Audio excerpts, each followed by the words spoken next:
ஆணவ படுகொலை அதிகமாக இருக்கு. இந்த மாதிரி சமயத்துல அந்த பையனையும் பொண்ணையும் எப்படி காப்பாற்றணும் அப்படிங்கிறதுல தான் எங்களுடைய எண்ணம் இருக்கும் அப்படிங்கிறார். கண்டிப்பா, கண்டிப்பா. அவங்க நம்பி வந்தவங்களுக்கு அவங்க நம்பிக்கைய செய்யறது அவங்களோட கடமை.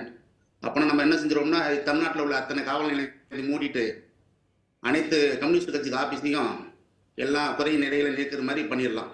ஒட்டுமொத்த காவல்துறையும் இவங்க வந்து அசிங்கப்படுத்திட்டு உட்காந்துருக்காங்க. ஏதோ ஒரு இடத்துல எத்தனை காவல்துறை நிலையத்துல வந்து எத்தனை ஜாதி மறுப்பு திருமணம் பண்ணி வச்சிருக்காங்கன்னு உங்களுக்கு தெரியும். நான் வேணுமா சொல்லுங்க, டேட்டா பேஸ் நாளைக்கு எடுத்து தரேன்.